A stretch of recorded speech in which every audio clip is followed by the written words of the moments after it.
Did you know that carbohydrates are actually worse for your teeth than chocolate? Or that when you're kissing someone, you're actually transferring bacteria from your mouth to theirs? I've been a dental assistant for over 10 years, and I'm still surprised when I see people who have no idea what plaque is or periodontal disease.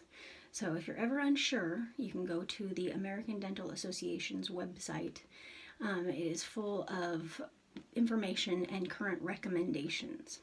I also recommend that you check to see if there's fluoride added to your water, and you can do this by going to the cdc.gov. So where would you rate your oral hygiene today? Would you say that it's great, fair, maybe terrible, or maybe you truly don't know?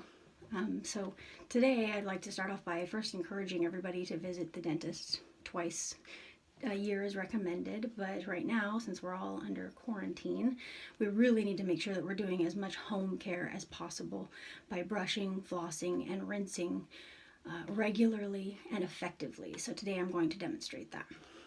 So step one is brushing, and you can use an electric toothbrush or manual toothbrush. A manual toothbrush will get you the same clean, but you've got to work really hard at it. That's why most dentists recommend an electric toothbrush, because it's going to do most of the work for you. So to remember our brushing, we're going to use the sentence, circles bite back, and that's going to make sure that you get everywhere. So circles, first thing you're going to do is you're going to brush with your teeth together so that you can kind of spread the toothbrush all over the place. But more importantly, you're going to open your mouth and you're going to angle the toothbrush at a 45-degree angle, pointed up into the gum line. Now see, you're getting the chewing surface and the gum line at the same time.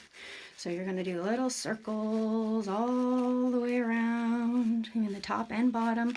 And once you get to the back, I want you to pay attention here, because you're going to actually turn your toothbrush perpendicular and brush the back side of those teeth. Okay, and you might have to actually shift your jaw to open up that area and even close down about halfway. And then we go to bite, and I literally mean bite. You're going to bite your toothbrush so these pits and grooves are getting cleaned out. So you're going to do 3 good bites in each quadrant. Okay, so bite, bite, bite, bite, bite, bite, bite, bite, bite. Okay. Now the last thing is back, and this means the back side of the teeth, or the tongue side. And here, usually your toothbrush, you don't have enough space.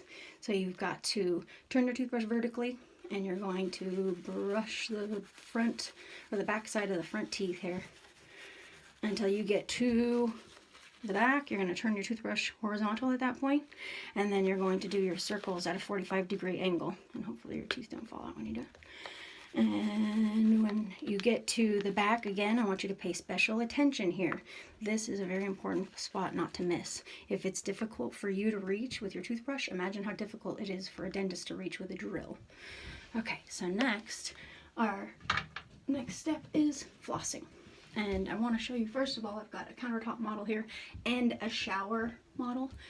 I recommend the in-shower model because this one just makes a mess. And so now this does not replace traditional flossing entirely. You still want to floss with a string about once or twice a week and supplement with this.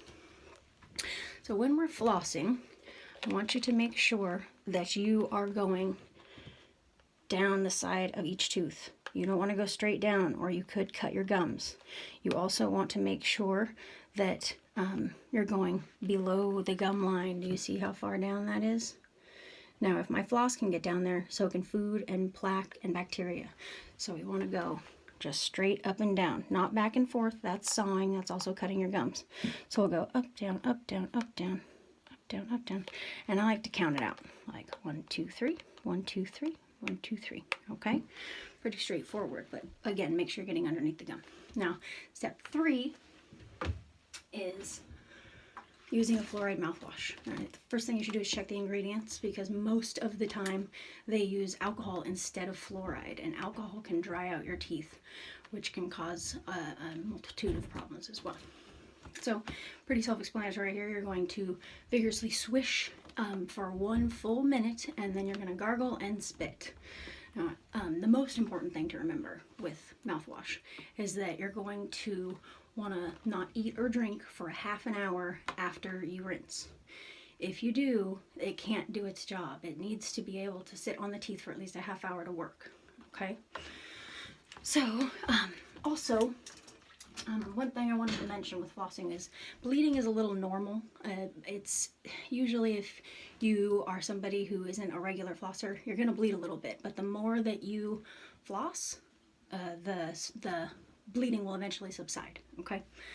So, and also I want to make sure that we're aware that after we rinse, we're going to go probably straight to bed. Now, most people want to either brush at night or in the morning. I recommend the nighttime brushing if you're only a one-time brusher during the day, because you do not want to go to bed with all that food on your teeth and let it sit there for 8 hours. Okay, so if you have to choose one, make sure it's that nighttime brushing.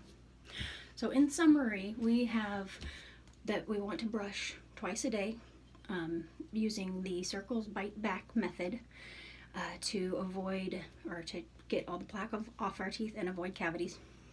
We want to floss once a day using our water pick in supplement, and that is going to keep our gums healthy and prevent periodontal disease or gum disease.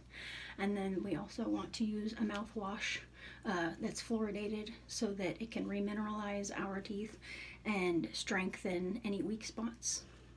And then also, I just want to make sure that you realize that there is a big difference between what is recommended and what we're actually going to do. So I want you to just be honest with yourself, be realistic.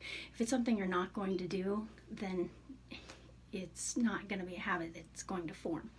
So, like I said, just be honest with yourself, use what works for you, and that way you can create habits that will last a lifetime. Thank you.